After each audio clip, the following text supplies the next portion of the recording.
Greetings, true believers, and welcome to another astonishing episode of History of the Marvel Universe. The Sentient World's Observation and Response Department, or S.W.O.R.D, was a government organization designed to work in tandem with S.H.I.E.L.D.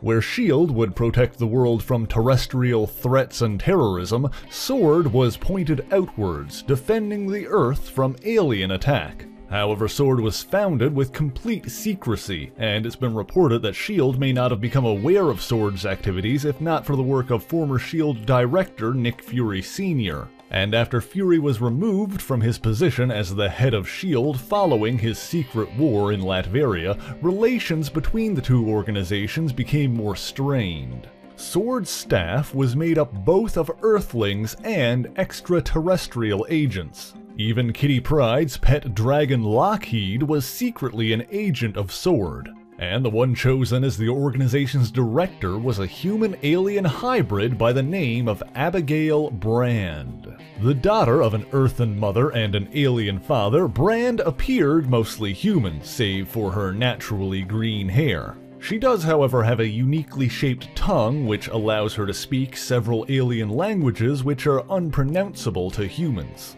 Naturally, she is more proficient in some languages than others.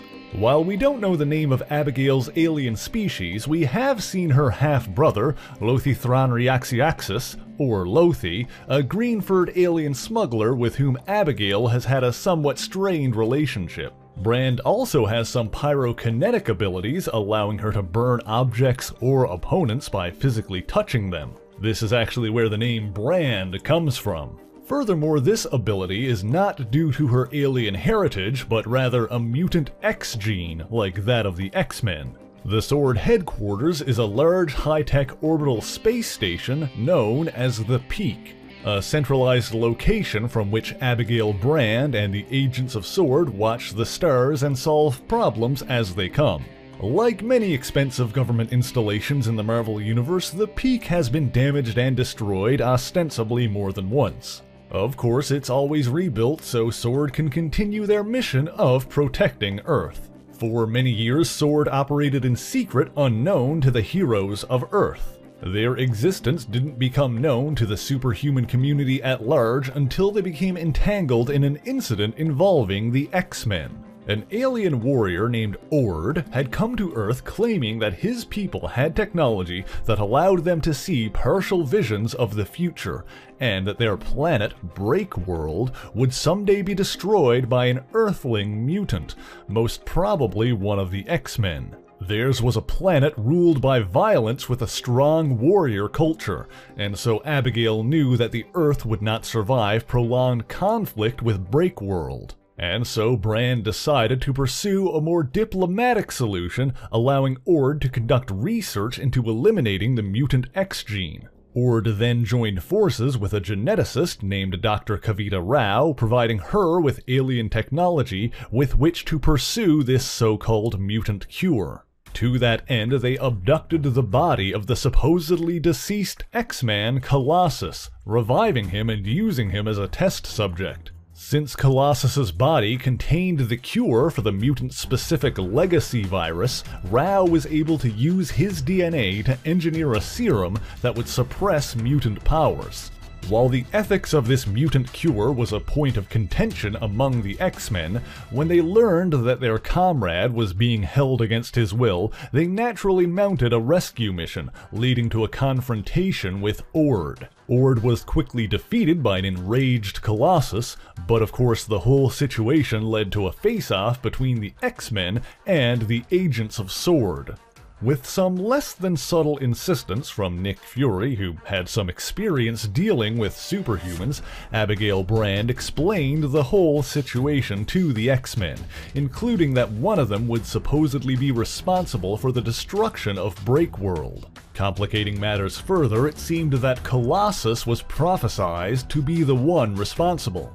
With a confrontation with the alien forces seemingly inevitable, Abigail Brand abducted the X-Men and brought them to Breakworld to face the situation head-on. The aliens also possessed a massive, 10-mile-long bullet pointed directly at Earth, which would need to be disarmed. However, it turned out that the supposed prophecy was fabricated by a Breakworldian named Agane. A zealot by her people's standards, Agane abhorred the violent and warmongering nature of most Breakworldians. She ran the only hospital on the entire planet, but ultimately came to the conclusion that the only way to obtain peace was to destroy her entire race. And so she set into motion the chain of events that eventually led Colossus to the power source for all of Breakworld, which fed off of energy from the planet's core. Because of his unique metal body, only he had the ability to free the power core from its mooring, which would set off a chain reaction causing Breakworld to be destroyed in a matter of hours. Colossus of course refused, but Agane attempted to literally force his hand. The metal X-Man intended to drop from his armored form, ensuring that he could not be used to cause such a genocide. But before that could happen, S.W.O.R.D intervened, sacrificing his own life to stop Agane and rescue his former prisoner. He may have lived as a villain, but S.W.O.R.D died doing what he set out to do from the start, saving his home planet. However, while all this was happening, the giant bullet pointed at Earth was fired.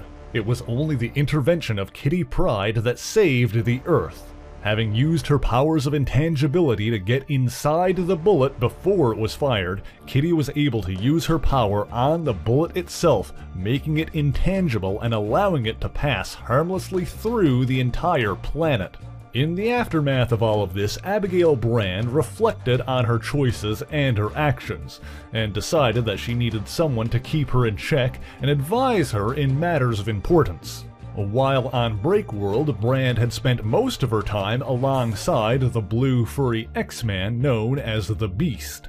And possibly because of the resemblance to the alien species she was descended from, Abigail developed a strong physical attraction towards him. And so Brand requested that Beast join S.W.O.R.D, both to serve as a moral and intellectual compass, and so that she could pursue an intimate relationship, which she was very upfront about.